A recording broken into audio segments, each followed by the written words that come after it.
सापेक्ष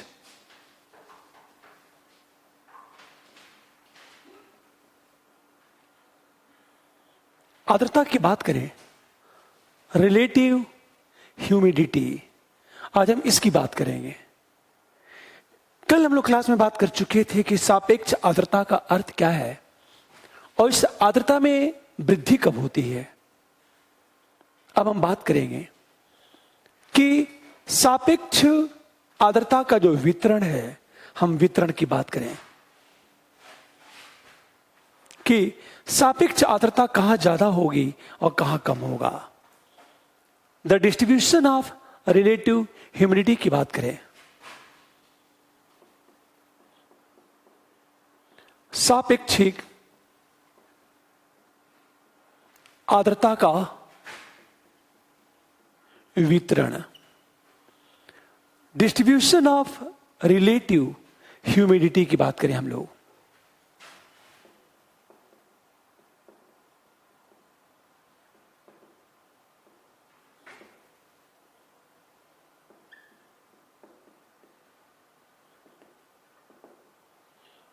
एक बात याद रखना, ये सारी बातें हम लोग कर चुके थे। किस मौसम में सापेक्षिक आर्द्रता ज्यादा होगी और किस मौसम में सापेक्षिक आर्द्रता कम होगी। एक बात, जैसे हमें बातें करें, मान लिया जाए ये रेखा है, ये इक्वेटर है, ये 0 अंश अक्षांश रेखा है, मान लो ये आपका 19 अंश और ये आपका 19 अंश, यह आपका 30 अंश अक्षांश है। हमेशा ध्यान दो इस बात को, ये हम 30 की बात करें, यह आपका 30 है, अक्षांश है। ये आपका लगभग, हम 60 अंश अक्षांश की बात करें, यह आपका 60 अंश अक्षांश है। पूरी बात ध्यान देना, 30 अंश उत्तरी अक्षांश रेखा और 30 अंश दक्षिणी अक्षांश रेखा, ये 0 अंश अक्षांश रेखा है। मान लिया जाए यह आपका नॉर्थ पोल है, आप लोग ध्यान देना, यह आपका नॉर्थ पोल है और यह आपका साउथ पोल है। अब यदि सापेक्षिक आर्द्रता की हम बात करें तो सापेक्षिक आर्द्रता इक्वेटर पर सबसे ज्यादा होती है, हमेशा ध्यान दो। लेकिन हम जब 30 अंश के आसपास आते हैं तो सापेक्षिक आर्द्रता कम हो जाती है। अचानक क्या हुआ, 60 के आसपास बढ़ने लगती है, फिर ध्रुवों पर कम होने लगती है। आप सोचो, आप ये स्थिति यहां भी होगी।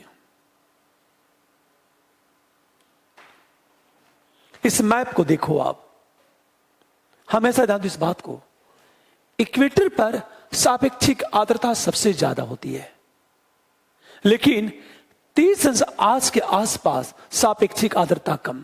तो प्रश्न ये उठा, यहां सापेक्षिक आर्द्रता ज्यादा क्यों?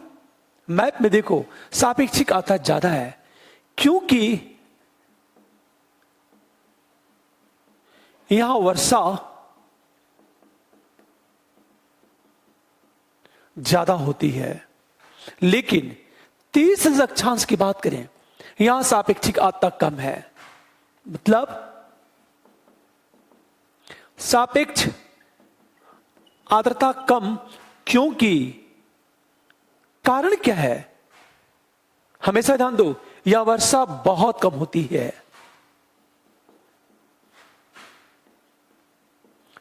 है, तथा ताप ज्यादा होता है।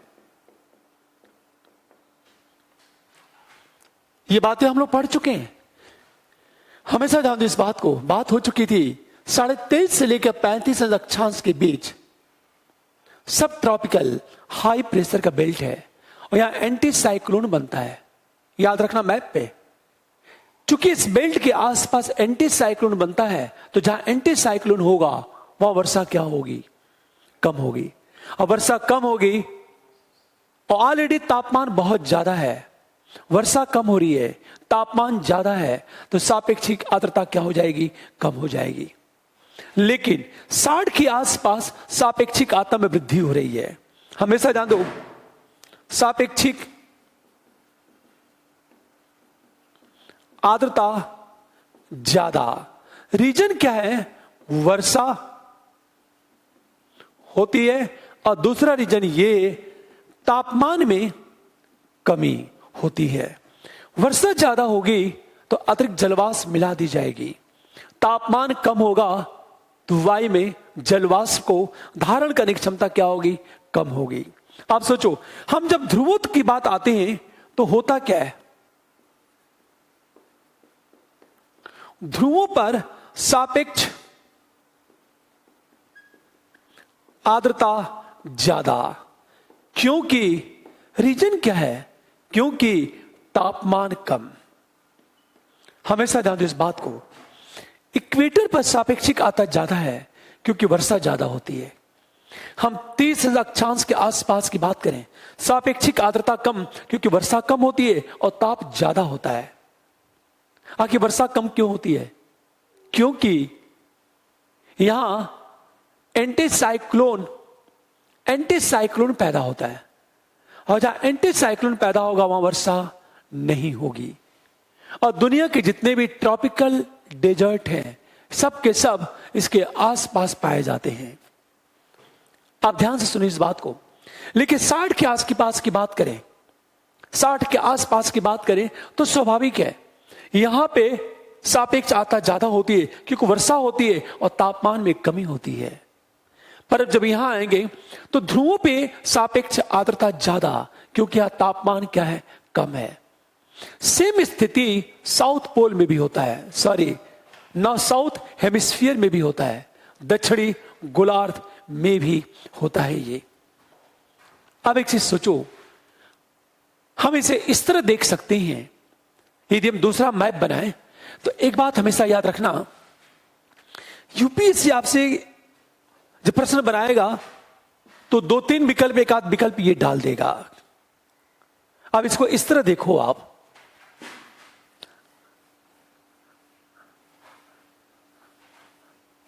जैसे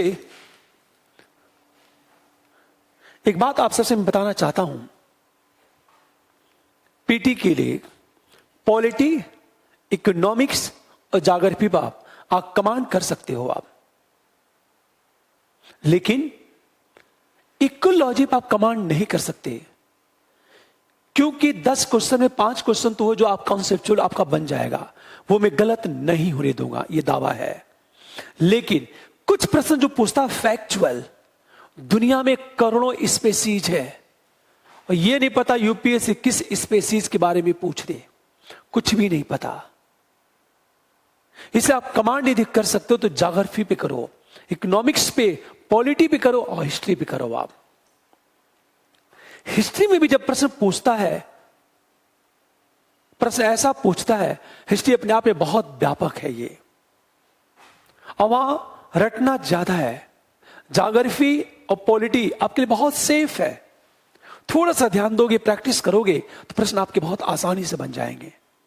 एक मैं मैप बनाता हूं, मैप में ध्यान से सुनो इस बात को। मैंने क्या कहा? ये इक्वेटर है, 30 अंश, 60 अंश और 90 अंश, 30 अंश, 60 अंश और 90 अंश, इनके बीच हवाएं बहती हैं। ये पछुआ हवाएं हैं, ये पोलर विंड्स हैं।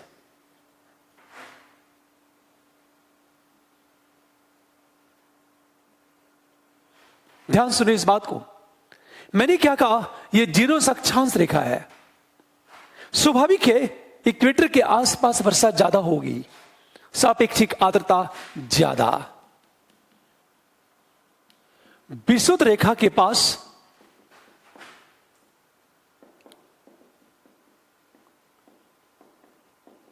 सापेक्षिक आर्द्रता ज्यादा। हम 60 की बात करें, यहां सापेक्षिक आर्द्रता ज्यादा। आप सोचो यहां क्या होगा? सापेक्षिक आर्द्रता हम कम की बात करें, ध्यान से सुनिए इस बात को। यहां सापेक्षिक आर्द्रता कम होती है, यहां सापेक्षिक आर्द्रता ज्यादा होती है। यहां वर्षा ज्यादा रीजन क्या है? वर्षा ज्यादा और तापमान हम कम की बात करें। दूसरे ग्लोब को देखो आप, बस ये देखो आप, जहां हवाएं टकराएंगी वहां वर्षा ज्यादा होगी। वर्षा ज्यादा होगी तो सापेक्षिक आर्द्रता क्या होगी? ज्यादा होगी। अब मैप में देखो आप, ये एकदम दूसरे मैप की बात करें हम लोग, ये इक्वेटर है, ध्यान से सुनिए इस बात को। ये 10 अंश उत्तरी अक्षांश रेखा, ये 10 अंश दक्षिणी अक्षांश रेखा, ये 23.5 अंश से लेकर 35 की बात करें, 35 अंश और 23.5 अंश, ये 45 से बात करें हम लोग, और ये 90 अंश की हम बात करें। पूरी बात ध्यान देना, ये जो बेल्ट है आपका,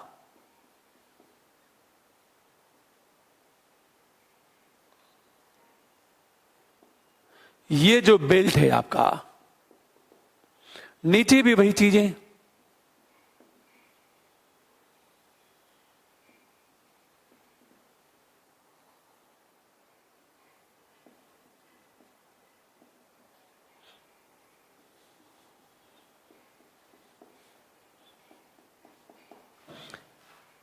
ये हम लोग बातें कर चुके हैं। 10 से लेकर 10 के बीच इक्वेटोरियल लो प्रेशर का बेल्ट, सब ट्रॉपिकल हाई प्रेशर का बेल्ट। इस मैप के देखिए आप, अब इस मैप को मैं मिटा देता हूं, ध्यान देना इस बात को। ये जो बेल्ट है, ये बेल्ट, ये विश्वती निम्न वायुदाब की पेटी है या, और इस पेटी में क्या होता है? सापेक्ष आर्द्रता ज्यादा, क्योंकि यहां वर्षा ज्यादा होती है। पहली बात, ये जो बेल्ट है उपोष्ण उच्च वायुदाब की पेटी हो है, हमेशा सब ट्रॉपिकल हाई प्रेशर का बेल्ट होता है यहां। और चूंकि सब ट्रॉपिकल हाई प्रेशर का ये बेल्ट है तो स्वाभाविक है इस बेल्ट में क्या होता है, यहां प्रतीक चक्रवात के कारण वर्षा नहीं होती है। स्वाभाविक है सापेक्ष आर्द्रता कम। आप सोचो, ये पोलर विंड्स है, उपध्रुवी सब पोलर निम्न वायुदाब का क्षेत्र,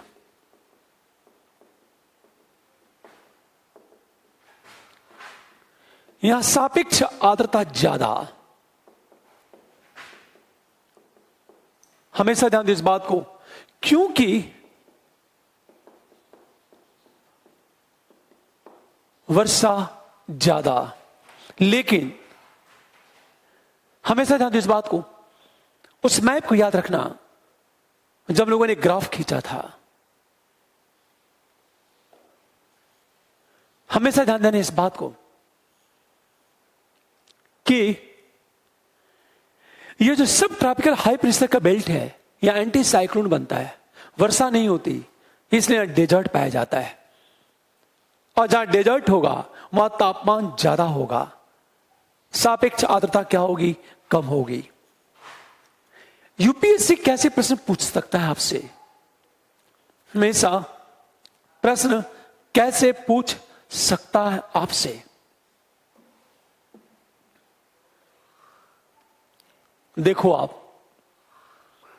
ये तो फिर एक प्रश्न है।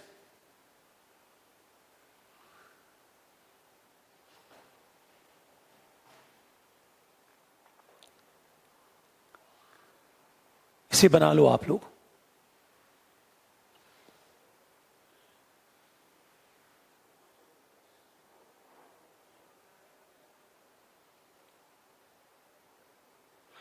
अब देखो आप,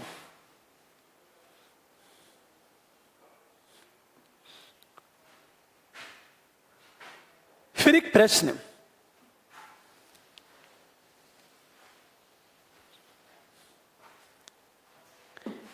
सबसे बड़ी चीज याद रखना, वर्षा को लेकर मैंने क्या बताया था, यह अफ्रीका महाद्वीप है।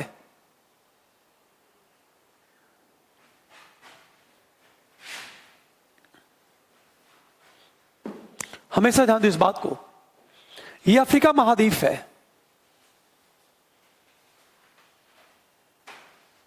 यह दक्षिणी अमेरिका महाद्वीप है, दक्षिणी अमेरिका महाद्वीप।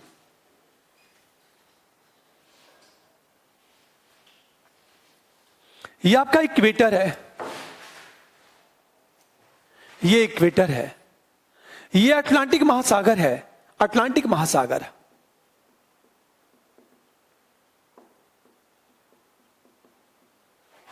यह अफ्रीका महाद्वीप है, यह दक्षिणी अमेरिका महाद्वीप है। पूरी बात ध्यान देना, हम लोग बात कर चुके थे, यह ठंडी जलधारा है, ठंडी जलधारा। यह भी ठंडी जलधारा। हमेशा ध्यान दो इस बात को, यह एक कि हम बात करें गर्म जलधारा है।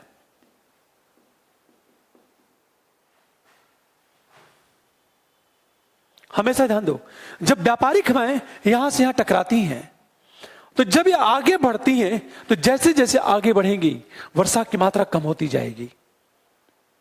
और जब वर्षा की मात्रा कम होगी तो स्वाभाविक है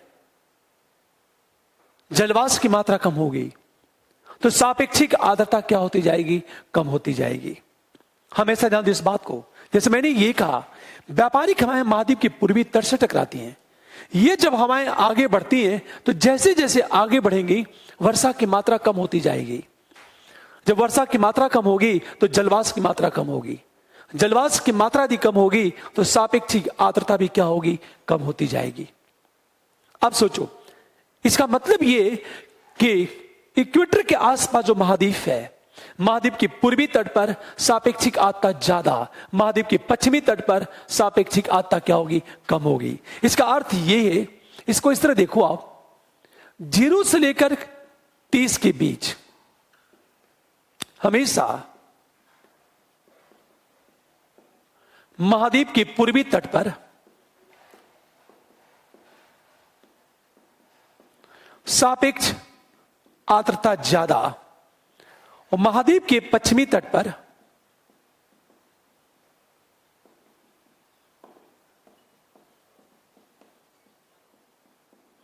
वर्षा कम होने से सापेक्ष आर्द्रता कम। हमेशा ध्यान दो इस बात को, यहां वर्षा ज्यादा होगी तो अतिरिक्त जलवाष्प मिला दी जाएगी, यहां सापेक्षिक आर्द्रता ज्यादा होगी। जैसे जैसे अंदर प्रवेश करोगे यहां सापेक्षिक आर्द्रता क्या होती जाएगी, कम होती जाएगी, क्योंकि वर्षा की मात्रा लगातार क्या होगी, कम होती जाएगी। लेकिन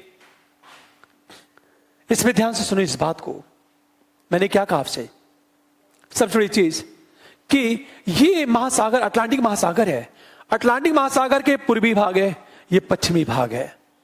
पूरब में ठंडी जलधारा है, जब ठंडी जलधारा जहां होगी वह सापेक्षिक आर्द्रता क्या होगी, ज्यादा होगी, क्योंकि ठंडी जलधारा के कारण तापमान कम होगा। तापमान यदि कम होगा तो वायु में जलवाष्प के धारण करने की क्षमता कम होगी, तो सापेक्षिक आर्द्रता क्या हो जाएगी, बढ़ जाएगी। इसका मतलब ये, हमेशा ध्यान दो इस बात को, महासागर के पूर्वी तट पर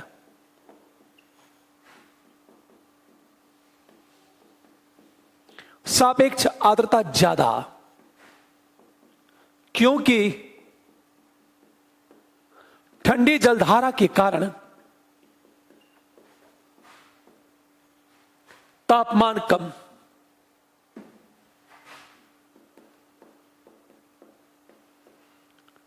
हमेशा तापमान कम तथा वायु में जलवाष्प की धारण करने की क्षमता कम। लेकिन हम पश्चिमी भाग की बात करें, महासागर के पश्चिमी तट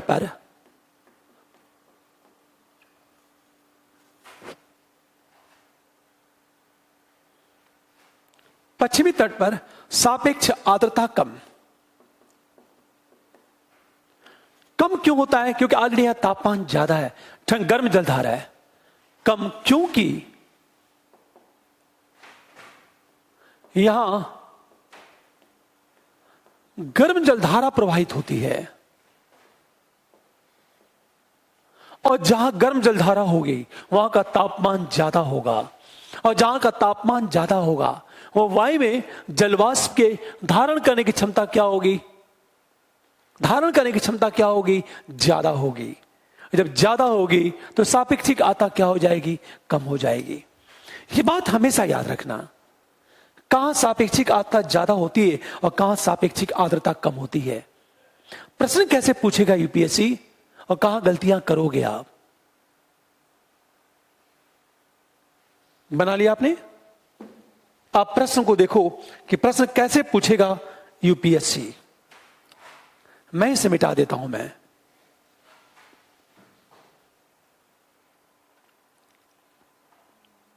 आप देखो प्रश्न कैसे पूछा जा सकता है यूपीएससी में।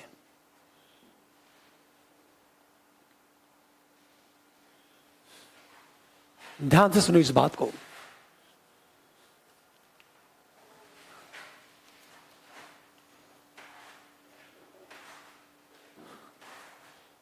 ध्यान देने इस बात को। प्रश्न कैसे पूछा जा सकता है आपसे यूपीएससी में? सत्य है। फर्स्ट, हमेशा ध्यान दो, फर्स्ट उपोष्ण उच्च वायु दाब की पेटी में प्रति चक्रवात उत्पन्न होता है।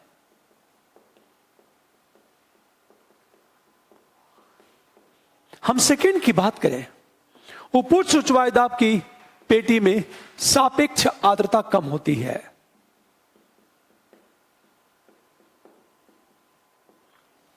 थर्ड की बात करें, दोनों सही। फोर्थ की बात करें, केवल फर्स्ट सही। अब बताओ आंसर क्या होगा?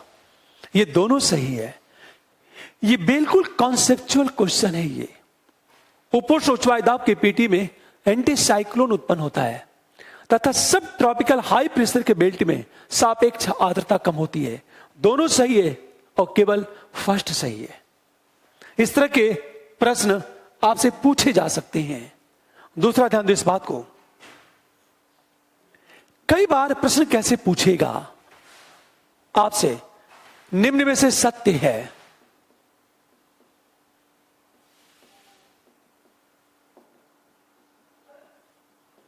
सत्य है। ध्यान से सुनना कि सत्य क्या है। निम्न में से पहली चीज देखो, आप पहली बात ध्यान दो, महाद्वीप के पूर्वी भाग में सापेक्ष आर्द्रता ज्यादा होती है। हम सेकंड की बात करें, उपध्रुवी निम्न वायुदाब की पेटी में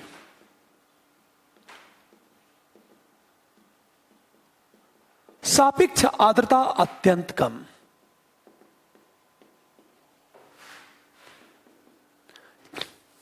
हम थर्ड की बात करें, महासागर के पूर्वी भाग में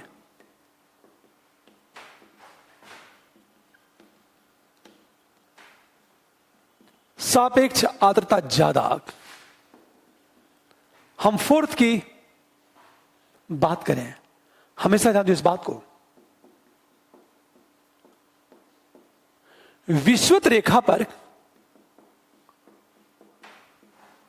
सापेक्ष आर्द्रता सबसे ज्यादा होती है? अब बताओ। फर्स्ट, महाद्वीप के पूर्वी भाग में सापेक्ष आर्द्रता ज्यादा होती है। यह सच है क्योंकि महाद्वीप के पूर्वी भाग में व्यापारिक हवाएं टकराती हैं और जहां टकराएंगी वहां वर्षा होगी, तो यह विकल्प सही है। नंबर 2, उपध्रुवी निम्न वायुदाब की पेटी में सापेक्ष आर्द्रता अत्यंत कम होती है। आप सोचो, सब पोलर लो प्रेशर का बेल्ट ये पड़ता है 45 से लेकर 66.5 के बीच। हम लोग बात कर चुके हैं, यहां हवाएं टकराती हैं, वर्षा होती है, और जहां वर्षा होगी वहां सापेक्षिक आर्द्रता ज्यादा होगी। जबकि यहां क्या लाइन है? अत्यंत कम, तो यह भी गलत हो जाएगा। थर्ड, महासागर के पूर्वी भाग में सापेक्ष आर्द्रता ज्यादा होती है। हमेशा ध्यान दो, ये जो महासागर है, महासागर के पूर्वी भाग में सापेक्ष आर्द्रता ज्यादा होती है। पूर्वी भाग में सापेक्ष आर्द्रता ज्यादा होती है।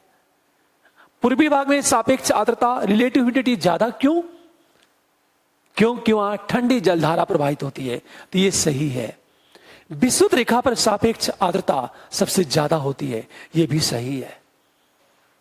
केवल आपका सेकंड विकल्प गलत है। देखो किस तरह के कॉन्सेप्चुअल क्वेश्चन पूछता है यूपीएससी। दूसरी बात कि निम्न में से सत्य है, हमेशा ध्यान दो। फर्स्ट, ताप एवं सापेक्ष आर्द्रता में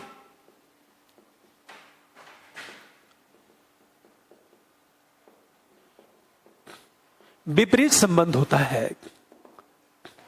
हम सेकंड की बात करें, वर्षा एवं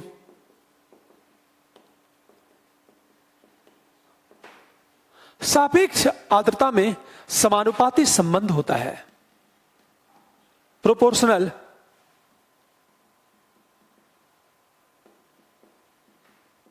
हम थर्ड की बात करें, चीज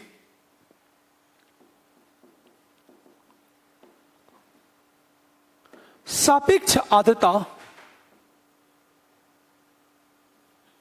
का प्रतिशत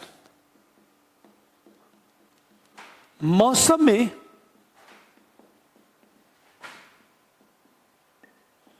परिवर्तन के अनुसार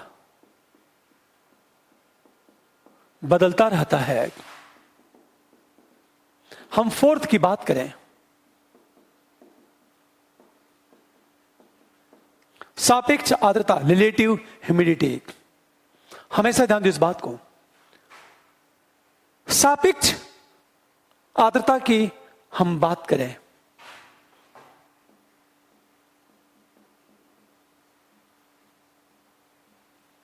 ध्रुवों पर शून्य होती है। अब इस प्रश्न को देखो आप, निम्न में से सत्य है, ताप और सापेक्ष आर्द्रता में विपरीत संबंध होता है। इसका अर्थ ही क्या है? ताप बढ़ेगा तो सापेक्ष आर्द्रता कम होगी, ताप कम होगी तो सापेक्ष आर्द्रता बढ़ जाएगी। यह विपरीत संबंध, अपोजिट रिलेशन है। ताप में वृद्धि होगी तो सापेक्ष आर्द्रता गिरेगी, ताप में कमी आएगी तो सापेक्ष आर्द्रता बढ़ जाएगी। बिल्कुल विपरीत संबंध होता है, ये तो सही है। वर्षा और सापेक्ष आर्द्रता में समानुपाती संबंध होता है, प्रोपोर्शनल। इसका मतलब ये कि वर्षा में वृद्धि होगी तो सापेक्ष आर्द्रता बढ़ जाएगी, वर्षा में कमी आएगी तो सापेक्ष आर्द्रता कम हो जाएगी। स्वाभाविक है, वर्षा में वृद्धि होगी तो दोनों में समानुपाती संबंध, ये बिल्कुल सही है। कॉन्सेप्ट को याद रखना। सापेक्ष आर्द्रता का प्रतिशत मौसम में परिवर्तन के अनुसार बदलता रहता है। जून के महीने में सापेक्षिक आर्द्रता कम हो जाएगी, याद रखना। क्यों? क्योंकि तापमान बढ़ जाएगा भारत में। जुलाई जब बारिश होती है तो वर्षा के मौसम में सापेक्षिक आर्द्रता बढ़ जाती है, क्योंकि अतिरिक्त जलवाष्प मिला दी जाती है और तापमान कम हो जाता है। शीत ऋतु की बात करें, शीत ऋतु में सापेक्षिक आर्द्रता और ज्यादा बढ़ जाती है। क्यों? क्योंकि तापमान ऑलरेडी क्या हो जाता है? कम हो जाता है। और जब तापमान कम होगा तो स्वाभाविक है जलवाष्प के धारण करने की क्षमता क्या होगी, कम होगी। इसका अर्थ ये मौसम के अनुसार सापेक्षिक आर्द्रता का प्रतिशत बढ़ता है। जैसे मई जून के महीने में सापेक्षिक आर्द्रता कम होती है, जुलाई के महीने में सापेक्षिक आर्द्रता बढ़ जाती है। अब सोचो जरा, इसका मतलब ये भी सही है। चौथा, सापेक्षिक आर्द्रता ध्रुव पर शून्य होती है, कभी भी कहीं भी शून्य नहीं होती। सापेक्षिक आर्द्रता कभी भी शून्य नहीं होगी, या तो 1% हो या तो 2% हो, इतना ही होगा। अब ध्यान से सुनिए इस बात को। अब एक प्रश्न उठा, जब हम सापेक्षिक आर्द्रता की बात करें तो याद रखना, हमेशा ध्यान दो, ये इक्वेटर है। ध्यान से सुने इस बात को, ये है आपका 0 अक्षांश रेखा और ये आपका 30 अक्षांश रेखा, ये आपका हम 60 अंश की बात करें। इसको इस तरह देखो आप, यहां पे क्या होता है, यहां पर सापेक्ष आर्द्रता सबसे ज्यादा, यहां पर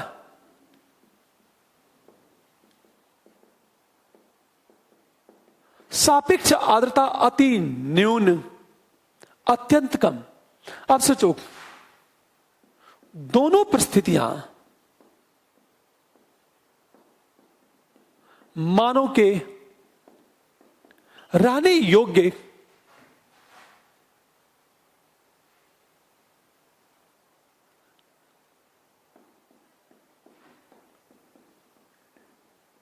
नहीं होती हैं, इसलिए यहां पर जनघनत्व तो कम होता है, पॉपुलेशन डेंसिटी है। हमेशा ध्यान दो, इसका अर्थ ये कर्क रेखा और 30 से 35 के बीच ह्यूमन डेंसिटी कम होती है, पॉपुलेशन डेंसिटी कम होती है। 0 के आसपास सापेक्ष आर्द्रता सबसे ज्यादा होती है। तो दोनों परिस्थिति मानव के रहने योग्य नहीं होती है, इसलिए यहां पर पॉपुलेशन डेंसिटी कम होती है। यह हमेशा ध्यान दो। कई बार क्वेश्चन ये पूछा जा सकता है, जैसे एक छोटा सा क्वेश्चन की बात करें हम लोग, प्रश्न ये पूछा जा सकता है कि सत्य है, फर्स्ट 30 अंश के आसपास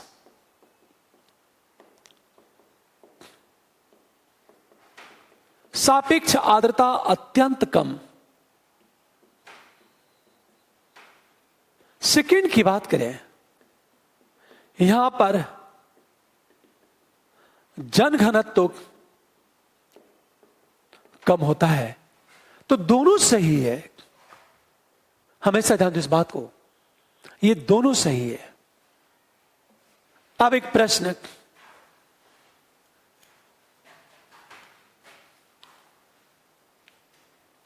ये तो आपका सापेक्ष हम आर्द्रता की बात करें। अब एक प्रश्न उठा, हमेशा ध्यान दो, रुद्धोष्म ताप परिवर्तन की बात करें हम लोग, पर उसके पहले एक बात करें हम लोग, संघनन। एक शब्द है संघनन, कंडेंसेशन की बात करें, कंडेंसेशन। संघनन का अर्थ क्या है? जल की गैसीय अवस्था का तरल या ठोस रूप में परिवर्तित होना। जल की गैसीय अवस्था का तरल या ठोस रूप में रूपांतरित होना। जैसे जलवाष्प यदि पानी की बूंदों में या बर्फ के कणों में कन्वर्ट हो जाए तो उसे कहते हैं संघनन। हमेशा ध्यान दो इस बात को, हम संघनन की बात करें तो जल की गैसीय अवस्था का तरल या ठोस रूप में रूपांतरित होना ही संघनन कहलाता है। यह संघनन, और जिस ताप पर संघनन होता है उस ताप को उसांक कहा जाता है। ताप पर संघनन होता है उस ताप को उसांक कहा जाता है। उसांक, ड्यू पॉइंट कहते हैं इसे।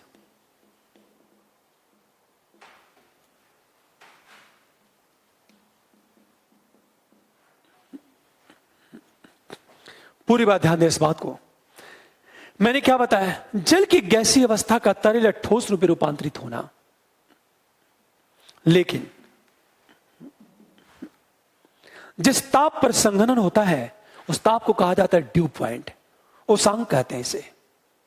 हमेशा उसांक का मतलब होता है जब वायु पूर्णतः सैचुरेटेड हो जाए। इसका मतलब है, इसका अर्थ ये, जिस ताप पर वायु पूर्णतः संतृप्त हो जाए, सैचुरेटेड हो जाए। जिस ताप पर वायु पूर्णतः संतृप्त हो जाए,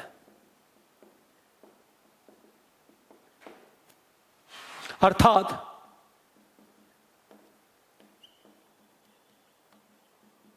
क्षमता के बराबर जलवाष्प ग्रहण कर ले, अर्थात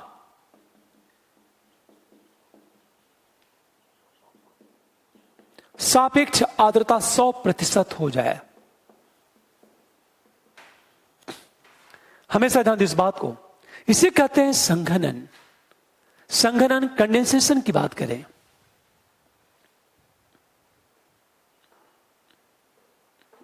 देखो आप, संघनन का अर्थ क्या है?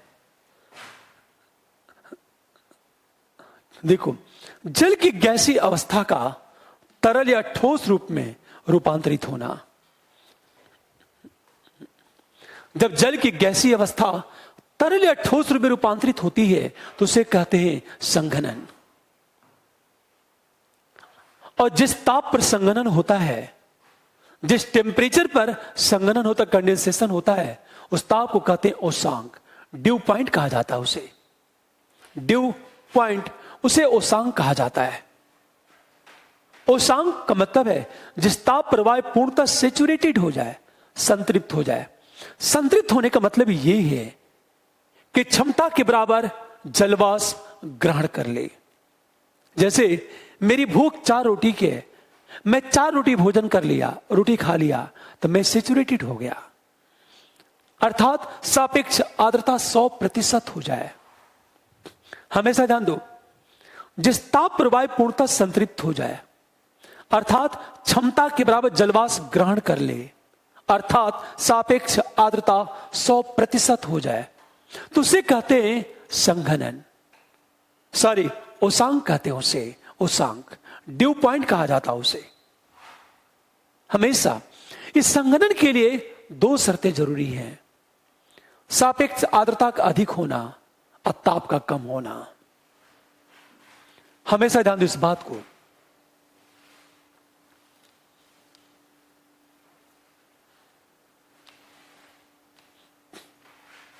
हमेशा ध्यान दो इस बात को। संघनन के लिए शर्त क्या है? 2 शर्त होती है। सापेक्ष आर्द्रता का अधिक होना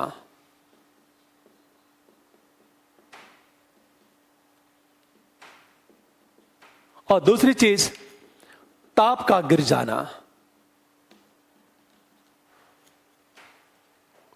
हमेशा ध्यान दो, सापेक्ष आर्द्रता अधिक हो जाए, ताप गिर जाए। फॉर एग्जाम्पल, आपने गर्मी के मौसम में देखा होगा कि एक गिलास में बर्फ डाल दो और यहां रख दो। आप जब बर्फ डालोगे तो आप क्या देखोगे? उसके चारों तरफ जल की छोटी छोटी बूंदें चिपक जाएंगी उस गिलास के चारों तरफ, और गिलास के अंदर क्या है? बर्फ है। आखिर ऐसा होता क्यों है?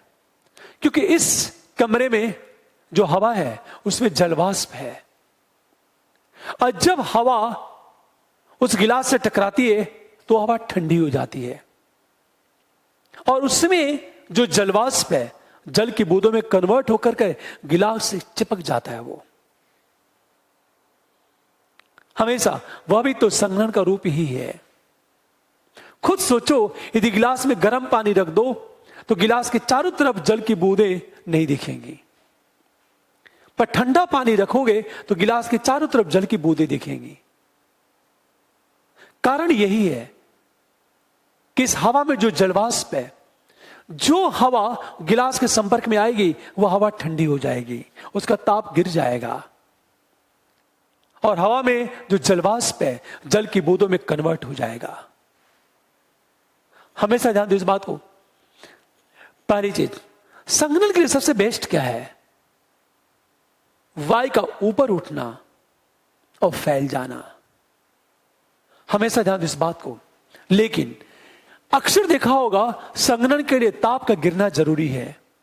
इसे कहते हैं रुद्धोष्म ताप परिवर्तन।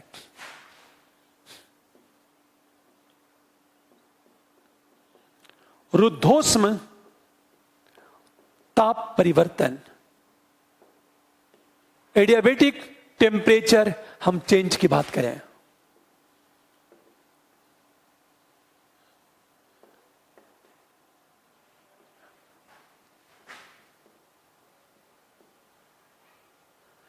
एडियाबेटिक टेम्परेचर चेंज की बात करें, आखिर एडियाबेटिक टेम्परेचर चेंज क्या होता है? इसका मतलब ये, हवा के ऊपर उठने से, हमेशा जान दो, वायु के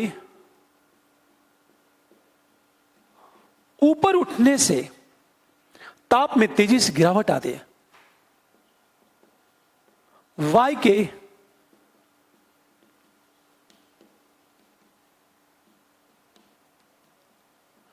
तथा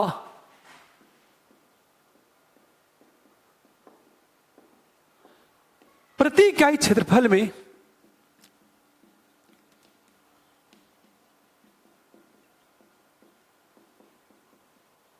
तापमान में गिरावट आती है। ध्यान से सुनिए इस बात को। देखो आप, एडियाबेटिक टेम्परेचर चेंज क्या है? रुद्धोष्म ताप परिवर्तन। वायु के ऊपर उठने से वायु के आयतन में वृद्धि होती है तथा प्रति इकाई क्षेत्रफल में तापमान में गिरावट आती है। इसे कहते हैं रुद्धोष्म ताप परिवर्तन। इसके दो रूप हैं, एक शुष्क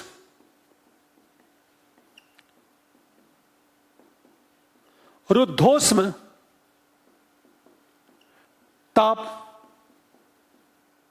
परिवर्तन, इसे कहते हैं ड्राई एडियाबेटिक टेम्परेचर चेंज कहते हैं। इसे ड्राई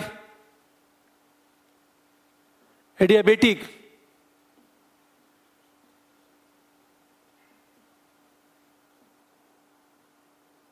टेम्परेचर चेंज कहते हैं।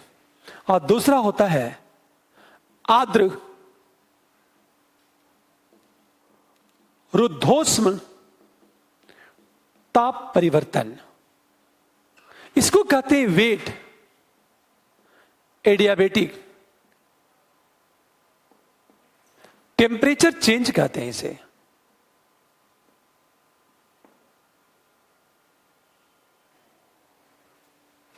हमेशा ध्यान दो इस बात को। शुष्क रुद्धोष्म ताप परिवर्तन, इसका अर्थ यह है असंतृप्त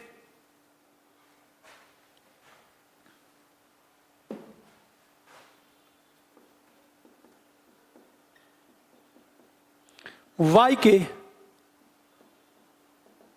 ऊपर उठने से ताप में गिरावट और इसे कहते हैं संतृप्त वायु के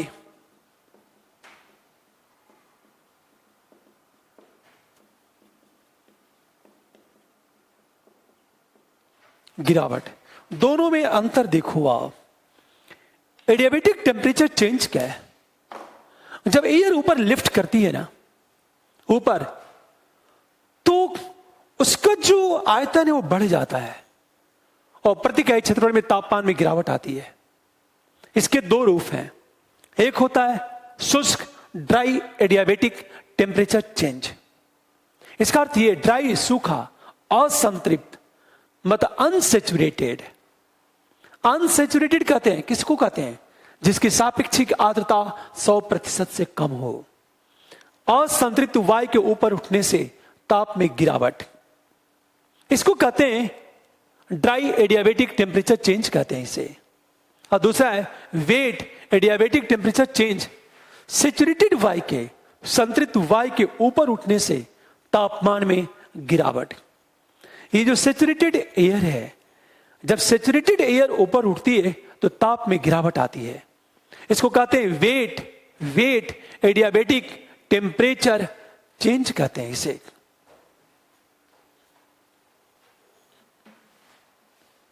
हमेशा ध्यान दो इस बात को। अनसेचुरेटेड असंतृप्त वायु, सेचुरेटेड संतृप्त वायु।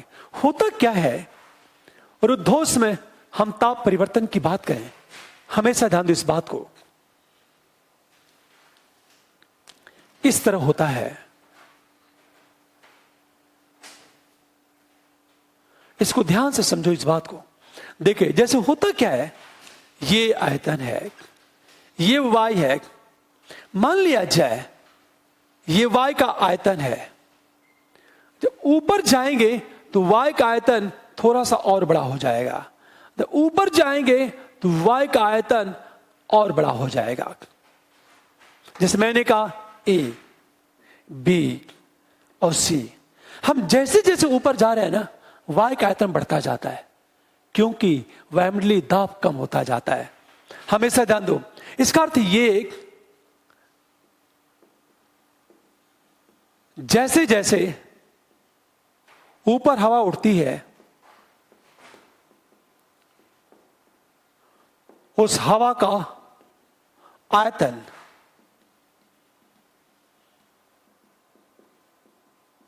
बढ़ता जाता तथा प्रति इकाई क्षेत्रफल में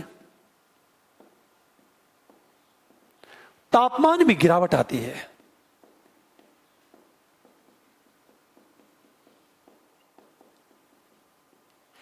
हमेशा आयतन बढ़ता जाता है, क्यों? क्योंकि वायुमंडलीय दाब में कमी आने लगती है। ध्यान से समझो इस बात को। अब देखो यही हवा है, नीचे वायुमंडलीय दाब ज्यादा है, हवा सिकुड़ी है।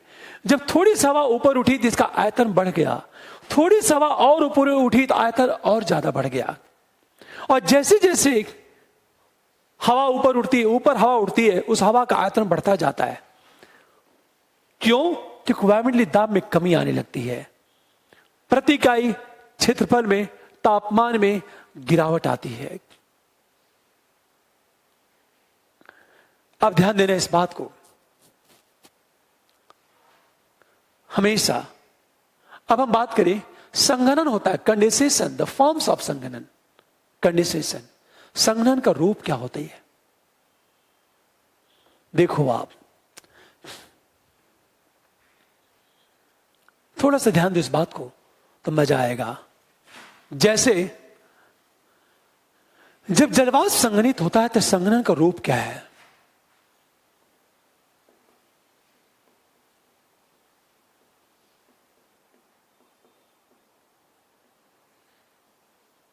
हम रूप द फॉर्म ऑफ कंडेंसेशन की बात करें हम लोग।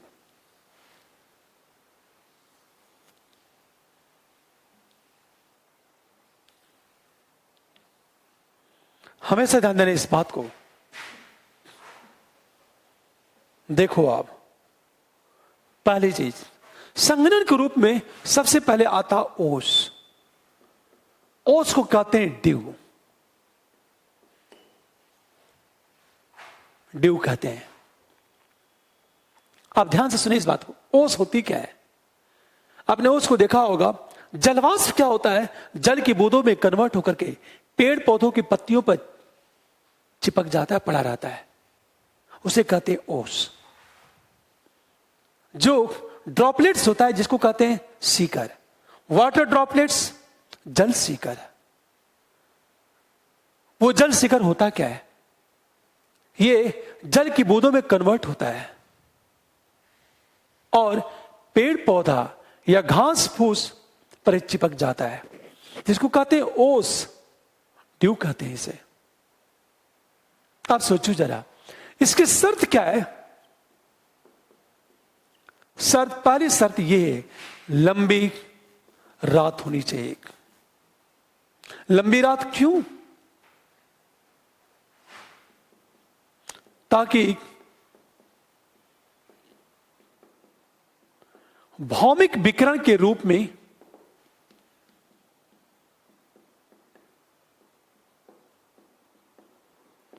उत्सर्जन हो। दूसरी चीज, स्वच्छ आकाश चाहिए, ताकि धरातल के पास की वायु का ताप गिर सके।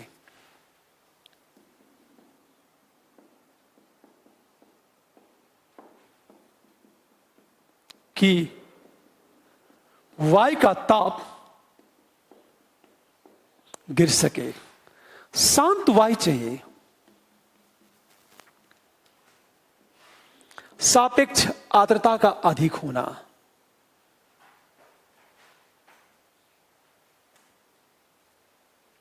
सापेक्ष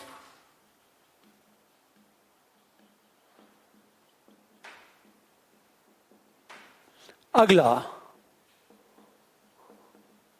ओसांग का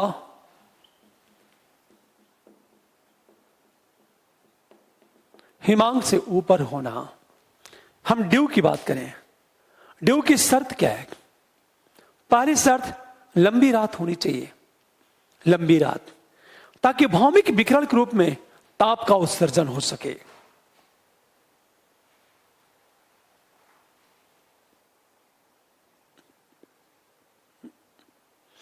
इसे कहते हैं लंबी रात।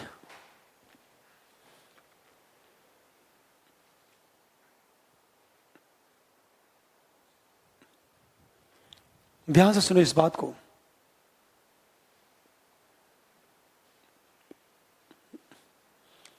ओस, लंबी रात, स्वच्छ आकाश, शांत वायु, सापेक्ष आर्द्रता का अधिक होना। याद रखना, हम लंबी रात की बात करें, हमेशा याद रखो आप, भौमिक विकिरण के रूप में ताप का उत्सर्जन ज्यादा हो। हमेशा ध्यान दो इस बात को।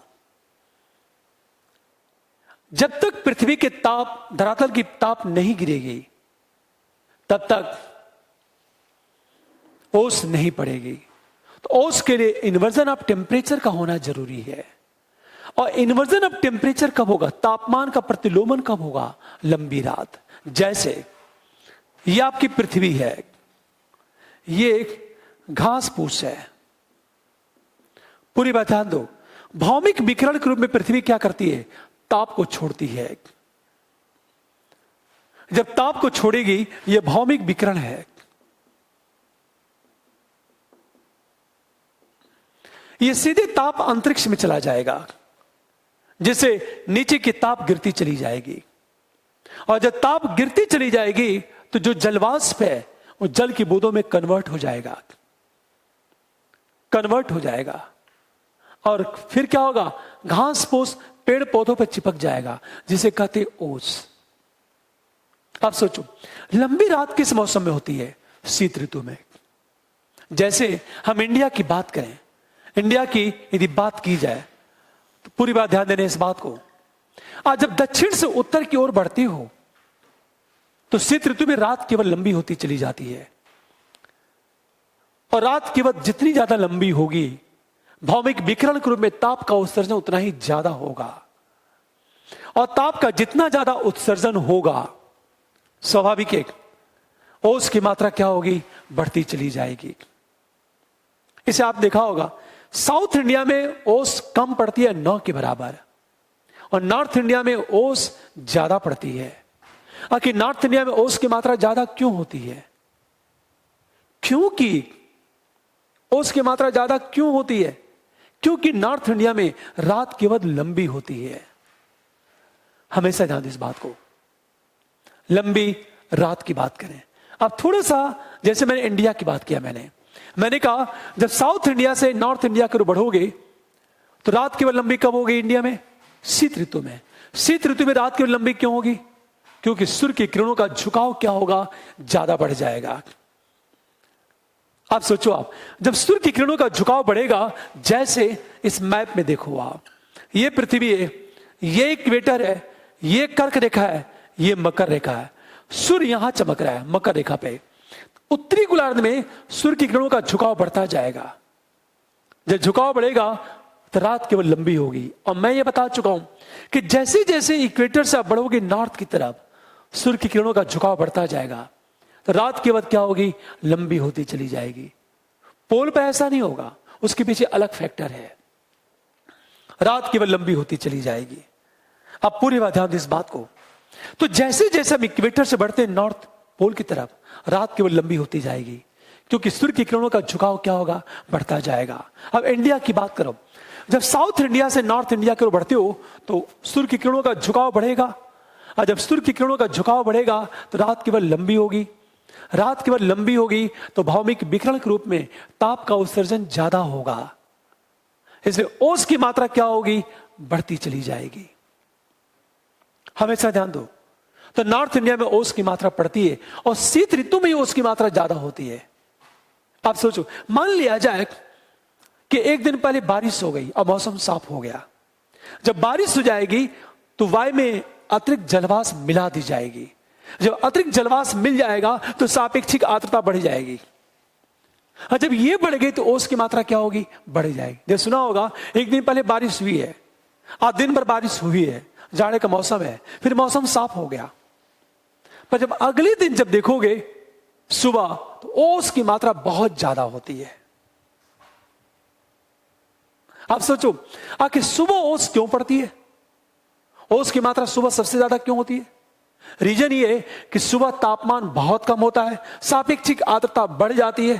तो याद रखना, मॉर्निंग में सुबह 3, 4, 5 बजे सापेक्षिक आर्द्रता ज्यादा होती है, और शाम को सापेक्षिक आर्द्रता क्या होती है? कम होती है, क्योंकि ताप क्या हो जाता है? बढ़ जाता है। अब एक चीज देखो, दूसरी बात, स्वच्छ आकाश की बात करें। ये जब आसमान एकदम साफ है तो भौमिक विकिरण के रूप में ताप का उत्सर्जन हो जाएगा और धरातल के पास की ताप गिर जाएगी। इन्वर्जन ऑफ टेम्परेचर के शर्त क्या है? स्वच्छ आकाश। मान लिया जाए यहां बादल लगा हुआ है, देखो आप, यदि यहां बादल लगा हुआ है, ये बादल है, बादल, तो यहां ओस नहीं पड़ेगी। रीजन ये कि पृथ्वी जब भौमिक विकिरण में ताप को छोड़ेगी तो वापस पृथ्वी पर आ जाएगा। ये वापस पृथ्वी पर आ जाएगा, तो धरातल के पास का ताप गिर ही नहीं पाएगा। हमेशा ध्यान दो, इसे देखा होगा, जाड़े के मौसम में ओस तो पड़ती है, पर यदि आसमान में बादल छाया हुआ है तो उस दिन ओस नहीं पड़ती, क्योंकि भौमिक विकिरण के रूप में जिस ताप का उत्सर्जन होता है वो उत्सर्जन नहीं हो पाता, वो ताप अंतरिक्ष में नहीं जा पाता है। हमेशा ध्यान दो। तब देखो, यहां ओस नहीं पड़ेगी, यहां ओस क्या होगी? ज्यादा होगी। स्वच्छ आकाश। तीसरी बात, शांत वायु। वायु शांत होनी चाहिए। यदि वायु गतिशील होगी तो पता चले यहां का ताप गिरा, यहां की गर्म हवा इधर फिर आ गई। ध्यान दो, यदि वायु गतिशील हो तो यहां का ताप तो गिरेगा, इधर की गर्म हवा इधर आ जाएगी। परिणाम क्या होगा? यहां ताप गिरने ही नहीं पाएगा। इस वायु का शांत होना जरूरी है। अगला, सापेक्ष आर्द्रता का अधिक होना चाहिए। सापेक्ष आर्द्रता का अधिक होना क्यों? हमेशा, क्योंकि जब तक सापेक्ष आर्द्रता नहीं होगी तब तक ओस नहीं पड़ेगी। याद रखना, 30 अक्षांश के आसपास सापेक्ष आर्द्रता बहुत कम होती है। सब ट्रॉपिकल हाई प्रेशर का जब बेल्ट है, जहां एंटी साइक्लोन पड़ता है, एंटी साइक्लोन बनता है, प्रति चक्रवात, और जहां एंटी साइक्लोन होगा वहां वर्षा नहीं होगी, वह डेजर्ट एरिया होगी, और डेजर्ट एरिया में जलवाष्प की मात्रा बहुत कम होती है, अथवा सापेक्ष आर्द्रता कम होगी, इसे उस बेल्ट में ओस नहीं पड़ेगी। हमेशा ध्यान दो, तो जो सब ट्रॉपिकल हाई प्रेशर का जो बेल्ट है, 23.5 से लेकर 35 अक्षांश के बीच का जो बेल्ट है, वह ओस या तो नहीं पड़ती या तो बहुत कम पड़ती है। क्यों? क्योंकि उस बेल्ट में वर्षा होती ही नहीं, क्योंकि वह एंटी साइक्लोन बनता है, वहां डेजर्ट होते हैं। और ओस के लिए सापेक्ष आर्द्रता का अधिक होना जरूरी है। मैंने कहा ओसांग का हिमांक से ऊपर होना। ये जो ओसांग के हिमांक से ऊपर होने की बात करें, ड्यू पॉइंट का फ्रीजिंग पॉइंट से ऊपर होना चाहिए। फ्रीजिंग पॉइंट क्या है? 0 अंश अक्षांश, जहां पानी जम जाता है। मान लिया जाए ओसांग हिमांक से नीचे होगा तो पाला पड़ेगा, फ्रॉस्ट पड़ेगा। जैसे एक छोटा सा एग्जांपल लेता हूं मैं आपसे, पूरी बात अब लगातार मैप को समझो।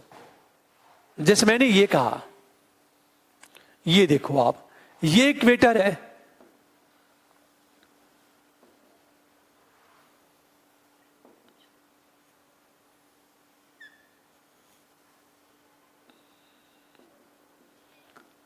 साढ़े 23 से लेकर 65 अक्षांश के बीच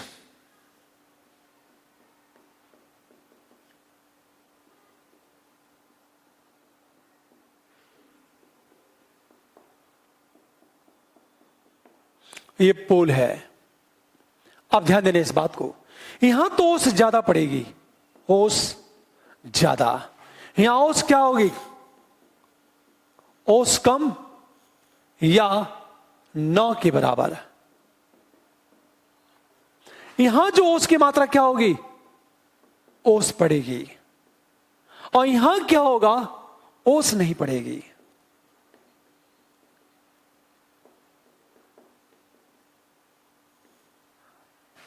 पूरी बात ध्यान देना, ऐसा होता क्यों है?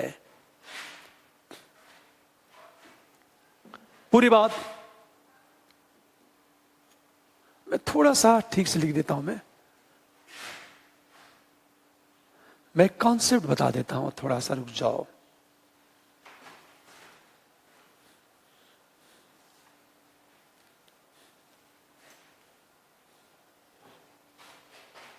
देखो ध्यान से, यहां ओस की मात्रा ज्यादा, क्योंकि यहां वर्षा ज्यादा होने से सापेक्ष आर्द्रता ज्यादा, यहां ओस 9 के बराबर, क्योंकि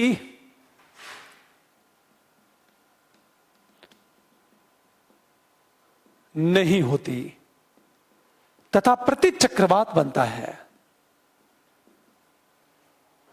यहां ओस की मात्रा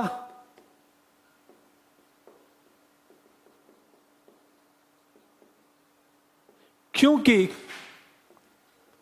लंबी रात है और सापेक्ष आर्द्रता ज्यादा। यहां हम बात करें ध्रुवों की, यदि बात करें हम लोग,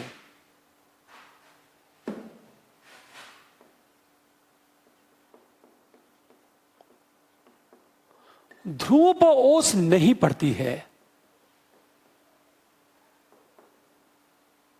क्यों नहीं पड़ती है? क्योंकि यहां ओसांग हिमांक से नीचे है।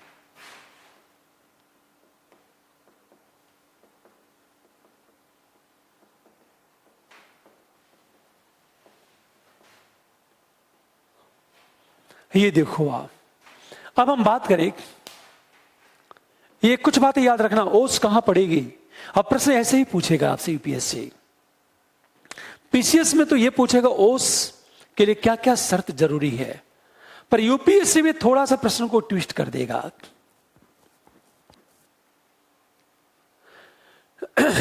अब हम बात करें इंडिया का।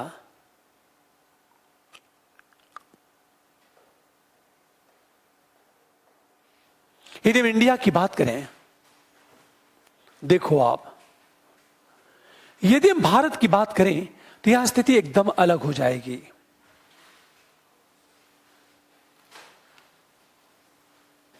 देखो आप, यदि इंडिया की बात की जाए,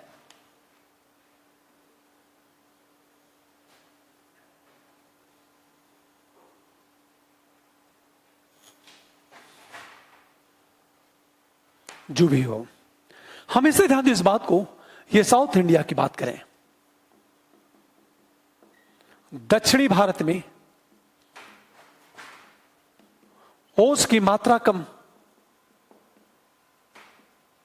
क्योंकि यहां ठंड नहीं पड़ती।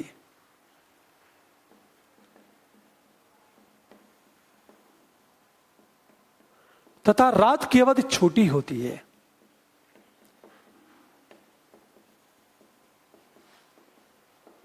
अच्छा, उत्तरी भारत में क्या होगा?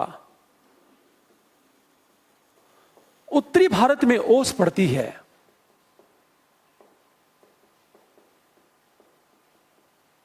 क्योंकि ओस ज्यादा पड़ती है। तो क्योंकि लंबी रात,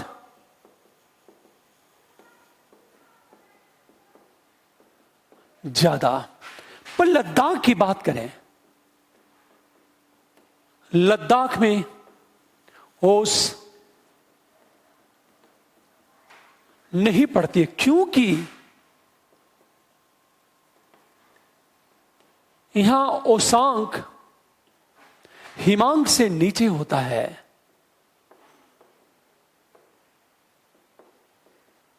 हमेशा ध्यान दो, लद्दाख में ओस नहीं पड़ती है, क्योंकि यहां जो फ्रीजिंग ड्यू पॉइंट है वो हिमांक से नीचे होता है। हमेशा ध्यान देना इस बात को। पूरा जो हिमालयी क्षेत्र है ना, हिमालयी क्षेत्रों में ओस नहीं पड़ती है, वहां पाला पड़ता है, वहां स्नोफॉल होता है।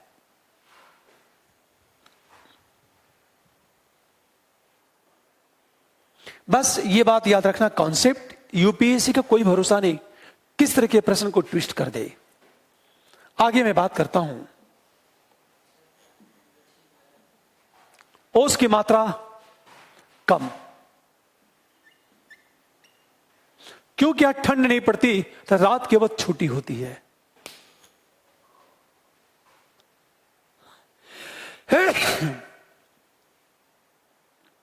अब बात करें हम पाला।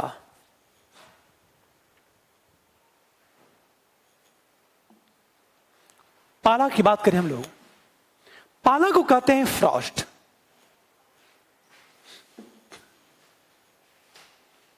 नोट कर लो आप, पाला को कहते हैं फ्रॉस्ट।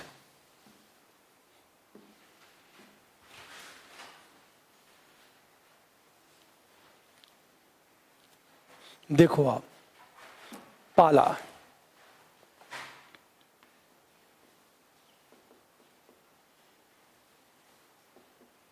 पाला को कहते हैं फ्रॉस्ट। पाला होता क्या है? जब ओस की बूंदें, ओस की बूंदें बर्फ के रूप में जम जाए,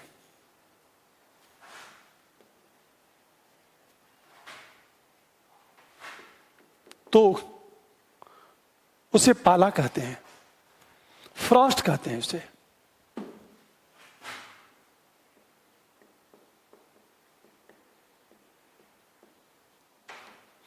पाला के लिए शर्त क्या है? लंबी रात, स्वच्छ आकाश, शांत वायु, सापेक्ष आर्द्रता का अधिक होना और ओसांक का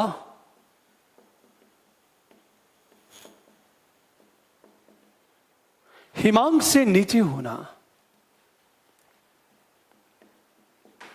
हमेशा ध्यान दो, शर्त है लंबी रात, नंबर 2 स्वच्छ आकाश, नंबर 3 शांत वायु, नंबर 4 सापेक्ष आर्द्रता का अधिक होना।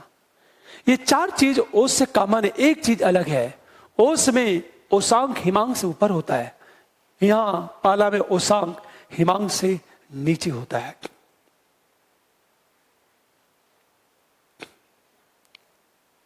अब सोचो आप, अक्सर देखा होगा कई बार जब तापमान बहुत नीचे गिर जाता है तो पाला पड़ जाता है। अंत में हम बात करें, अंत में बात की जाए कोहरा, फॉग और वृष्टि। इसको थोड़ा सा ध्यान देने इस बात को। फॉग,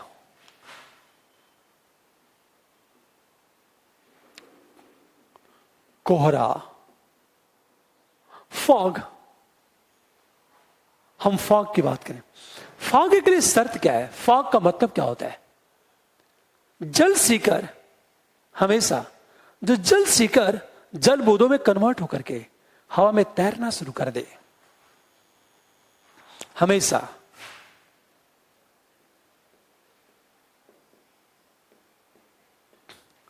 जल सीकर का वाटर ड्रॉपलेट्स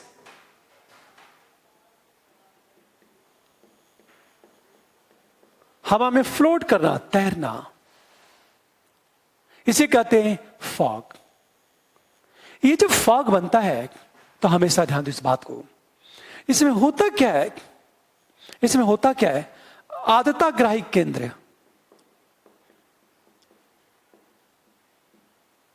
हाइग्रोस्कोपिक न्यूक्लियस की बात करें, केंद्र के चारों ओर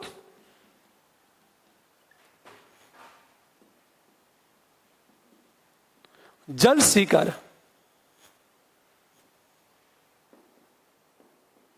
लिपट जाता है और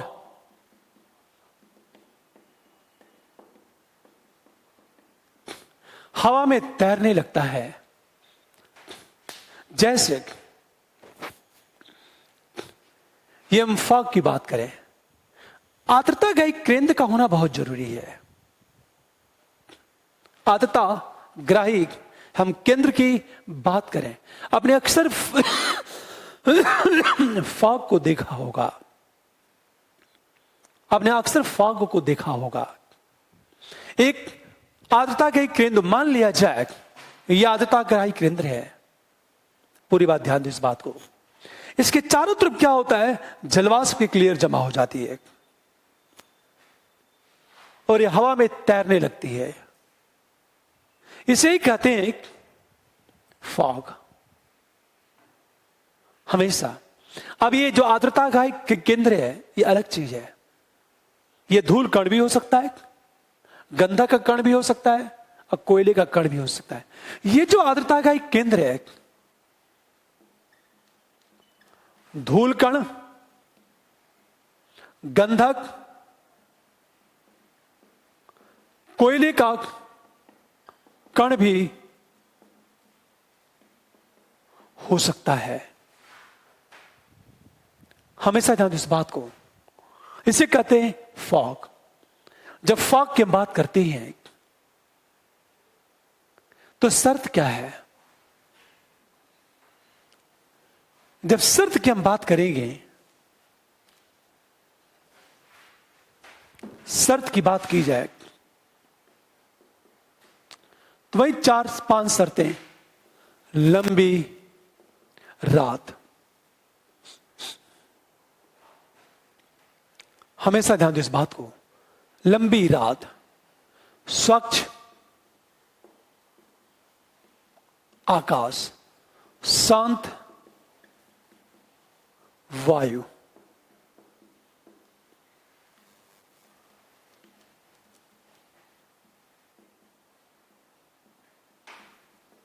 सापेक्ष आर्द्रता का अधिक होना। अंत में हम बात करते हैं ओसांक का,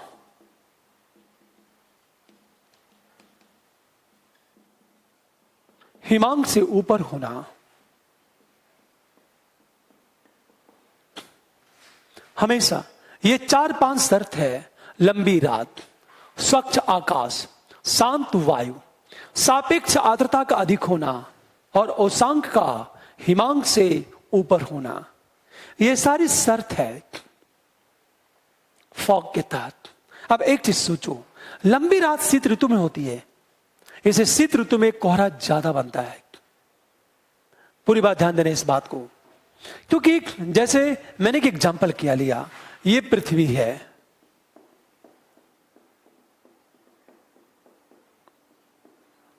पूरी बात ध्यान दो, ये मान लिया जाए ये बादल है, बादल, और यहां आसमान एकदम साफ है। लंबी रात होगी तो पृथ्वी ताप का उत्सर्जन करेगी, भौमिक विकिरण, ये पृथ्वी ताप का उत्सर्जन करेगी तो वापस चली आएगी। तो एक चीज सोचो जरा, ये बादल है, यहां कोहरे का निर्माण होगा,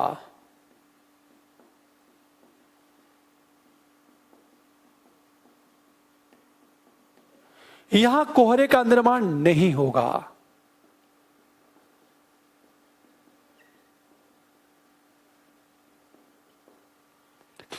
ये जो एरिया है, हमेशा ध्यान दो इस बात को। तो लंबी रात क्या होती है? एक बात, लंबी रात शीत ऋतु में होती है। अब हमेशा ध्यान दो, यदि इंडिया की बात, पूरी बात, लंबी रात, भौमिक विकिरण के रूप में ताप का उत्सर्जन होगा, तो धरातल के पास की ताप गिरेगी, तो यहां कोहरा बनेगा। आसमान साफ है तो यहां कोहरा बनेगा, पर यहां बादल है। ये पृथ्वी जब भौमिक विकिरण के रूप में ताप का उत्सर्जन करेगी तो रिफ्लेक्ट हो जाएंगी, वापस धरातल पर आ जाएंगी, तो यहां ताप गिरने नहीं पाएगा। जब ताप नहीं गिरेगा तो यहां कोहरे का निर्माण नहीं होगा। अब एक चीज सोचो, आप ध्यान से सुनो इस बात को। यदि हम पृथ्वी की बात करें, यह भारत है, हमेशा ध्यान दो इस बात को, यह भारत है। आखिर इंडिया में कोहरा कहां कहां बनता है और कहां नहीं बनेगा, वो तो हम बात करेंगे। अब एक प्रश्न,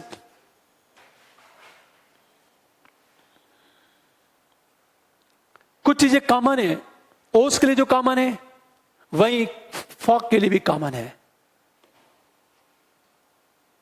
ये बात हमेशा है, यदि आसमान में बादल है तो कोहरा नहीं बनेगा। अक्सर देखा होगा शीत ऋतु में कोहरे का निर्माण ज्यादा होता है, गर्मी के मौसम में कोहरे का निर्माण कम होता है। शीत ऋतु में कोहरे का निर्माण क्यों ज्यादा होता है? हमेशा ध्यान दो, क्योंकि रात केवल लंबी होती है, भौमिक विकिरण में ताप का उत्सर्जन ज्यादा होता है। हमेशा ध्यान दो इस बात को। जैसे थोड़ा सा ऐसे देखो आप,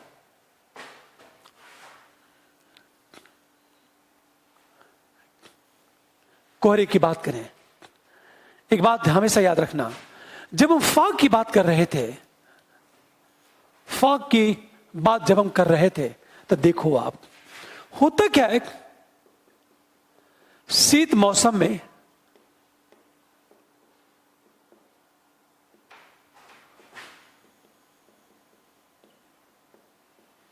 कोहरे का निर्माण होता है, क्योंकि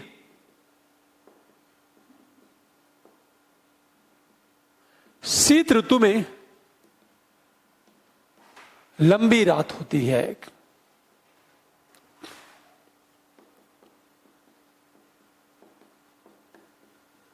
गर्मी के मौसम में कोहरे का निर्माण नहीं होता।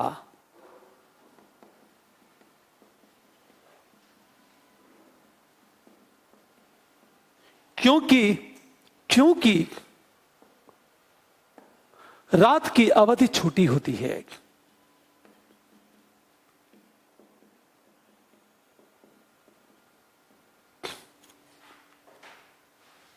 और शर्त क्या है? लंबी रात। यदि शीत ऋतु में एक दिन पहले बारिश हो गई,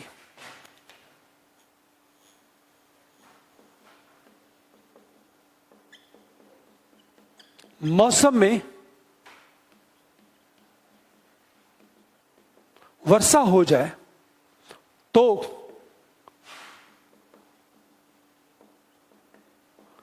सापेक्ष आर्द्रता के अधिक बढ़ जाने से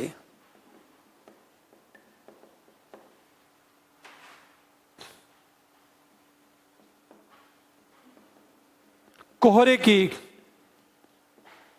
सघनता ज्यादा होती है। हमेशा ध्यान दो, यदि जाड़े के मौसम में, शीत मौसम में वर्षा हो जाए तो वायु में अतिरिक्त जलवाष्प मिला दी जाएगी। परिणाम क्या होगा? सापेक्ष आर्द्रता बढ़ जाएगी, तो कोहरे की जो डेंसिटी है वो बढ़ जाएगी। ये पूरा कॉन्सेप्ट है, ध्यान से सुनो इस बात को। फिर एक प्रश्न है,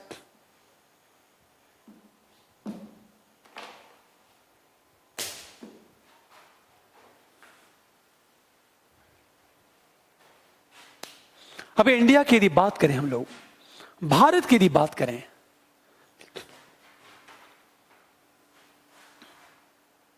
मैं इसे मिटा देता हूं। मैं देखो, आप यदि हम भारत की बात करें, इंडिया की बात की जाए,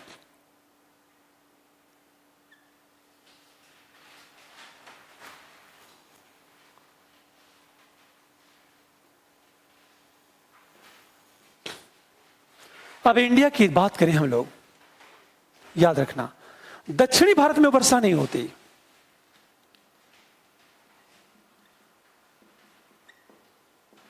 भारत में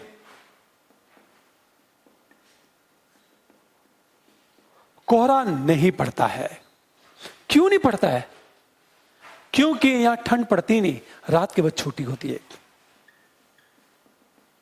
क्योंकि यहां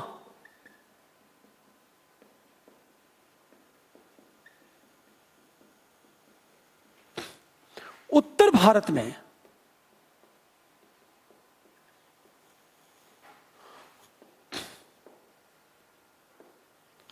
कोहरा पड़ता है।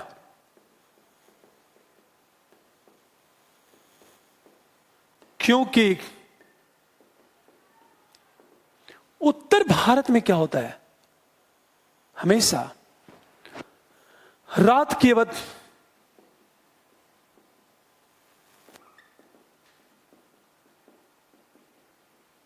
लंबी होती है, और जब रात केवल लंबी होगी तो भौमिक विकिरण में ताप का उत्सर्जन ज्यादा होगा। पर लद्दाख चले जाओ, लद्दाख में कोहरे का निर्माण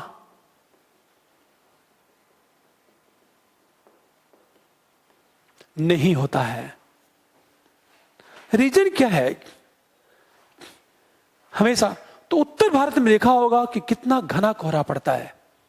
दक्षिण साउथ इंडिया में तो कोहरा पड़ता ही नहीं।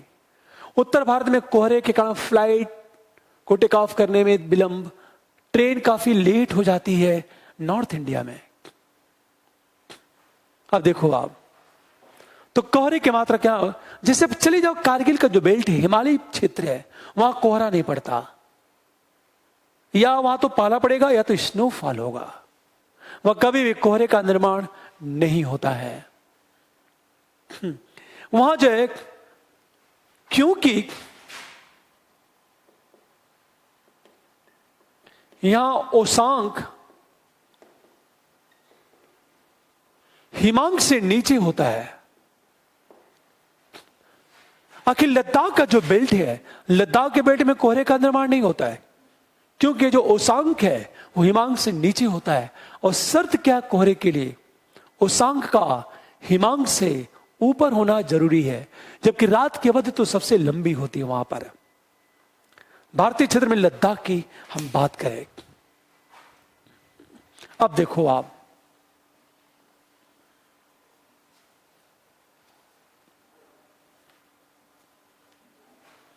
पूरी बात ध्यान देना इस बात को। अब एक प्रश्न, जब हम फॉग की बात करते हैं, फॉग के रूप क्या होते हैं?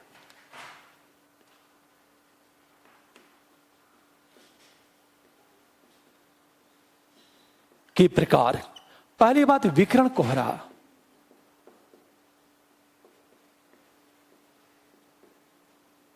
रेडिएशन फॉग कहते हैं इसे।